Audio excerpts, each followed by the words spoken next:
ക്ലാവിയൂസ് എന്ന പട്ടാളക്കാരന് ക്രിസ്ത്യാനിയാകണമെന്ന് വലിയൊരു ആഗ്രഹമുണ്ടായി. കാരണം കൂടെയുള്ള പട്ടാളക്കാർ യുദ്ധത്തിന് പോകുമ്പോൾ കുരിശുരൂപത്തിന് മുമ്പിൽ നിന്ന് പ്രാർത്ഥിക്കുകയും അവരുടെ വിജയവും അവരുടെ ആത്മവിശ്വാസവും ഒക്കെ അദ്ദേഹത്തെ ഈ ആഗ്രഹത്തിലേക്ക് നയിച്ചു. അങ്ങനെ ആശ്രമശ്രേഷ്ഠനായ ഒരു വൈദികൻ്റെ അടുക്കലെത്തി തൻ്റെ ആഗ്രഹം പറഞ്ഞു, എനിക്കും ക്രിസ്ത്യാനിയാകണമെന്ന്. ഈ ആശ്രമശ്രേഷ്ഠനായ വൈദികൻ പറഞ്ഞു, ക്ലാവിയൂസ്, നിനക്ക് ഞാൻ മാമോദീസ തരണമെങ്കിൽ ഞാൻ ചോദിക്കുന്ന ഒരു ചോദ്യത്തിന് ഉത്തരം പറയണമെന്ന് പറഞ്ഞു. അദ്ദേഹം സമ്മതിച്ചു.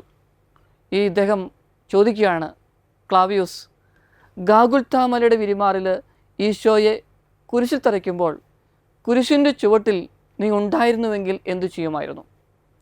ക്ലാവിയൂസ് പെട്ടെന്ന് മറുപടി പറഞ്ഞു, അങ്ങേക്കറിയാലോ എൻ്റെ കീഴിൽ ധാരാളം പട്ടാളക്കാരുണ്ട്, ആ പട്ടാളക്കാരെ അയച്ച് ഈശോയെ മോചിപ്പിക്കുമായിരുന്നുവെന്ന്. ഗുരു സംതൃപ്തനായില്ല. കുറച്ച് നാളുകൾ കഴിഞ്ഞ് വരുവാനായിട്ട് പറഞ്ഞു. കുറച്ച് നാളുകൾക്ക് ശേഷം വീണ്ടും പ്രാർത്ഥനയോടെ ധ്യാനത്തോടെ അദ്ദേഹം തിരിച്ചു വന്നു. വീണ്ടും ഇതേ ചോദ്യം ചോദിച്ചു, ക്ലാവിയൂസ്, ഈശോയെ കുരിശിൽ തറയ്ക്കുമ്പോൾ കുരിശിൻ്റെ ചുവട്ടിലുണ്ടായിരുന്നുവെങ്കിൽ നീ എന്തു ചെയ്യുമായിരുന്നു? ക്ലാവിയൂസ് പറഞ്ഞു, എനിക്ക് ഔഷധത്തോട്ടങ്ങളൊക്കെ ധാരാളമുണ്ട്, ഈശോയെ കുരിശിൽ നിന്നിറക്കി ഞാനത് ശുശ്രൂഷിക്കുവാനായിട്ട് പരിചരിക്കുവാനായിട്ട് ശ്രമിക്കുമെന്ന്. ഗുരു സംതൃപ്തനായില്ല. കുറച്ച് നാളുകൂടെ കഴിഞ്ഞ് വരാനായിട്ട് പറഞ്ഞു.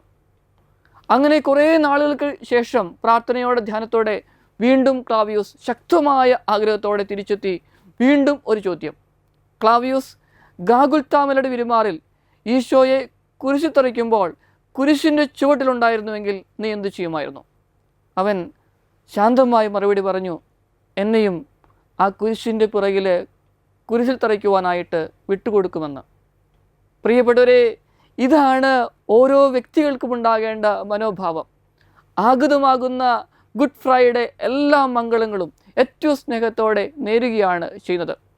വചനം പറയുന്നു, അവനിൽ വസിക്കുന്നുവെന്ന് പറയുന്നവൻ അവൻ നടന്ന അതേ വഴിയിലൂടെ നടക്കേണ്ടിയിരിക്കുന്നുവെന്ന്. പ്രിയപ്പെട്ടവരെ, ഈശോ നടന്ന വഴി സഹനത്തിൻ്റേതാണ്, നൊമ്പരത്തിൻ്റേതാണ്, ഒറ്റപ്പെടലിൻ്റെയാണ്, ക്രൂശ് മരണത്തിൻ്റേതാണ്. ഈ വഴിയിലൂടെ നമ്മളെല്ലാവരും നടക്കേണ്ടിയിരിക്കുന്നു പ്രിയപ്പെട്ടവരെ. അതെ, ഈ ദുഃഖവെള്ളി വലിയ സന്തോഷം നമുക്ക് നൽകുന്നുണ്ട്. ഈ സഹനങ്ങളെയൊക്കെ അതിജീവിച്ചുകൊണ്ട് ഒരു ഉത്ഥാനത്തിലേക്ക് പ്രവേശിക്കാമെന്നുള്ള ഒരു വലിയൊരു സന്തോഷമാണ് നമുക്ക് നൽകുന്നത്. നമ്മുടെ സഹനങ്ങളെ സമർപ്പിച്ച് പ്രാർത്ഥിക്കാം. ഈശോ മിശിഹായെ, ഞങ്ങൾ അങ്ങേ കുമ്പിട്ടാരാധിക്കുന്നു. എന്തുകൊണ്ടെന്നാൽ വിശുദ്ധ കുരിശിനാൽ അങ്ങ് ലോകത്തെ വീണ്ടും രക്ഷിച്ചു. ആമേൻ.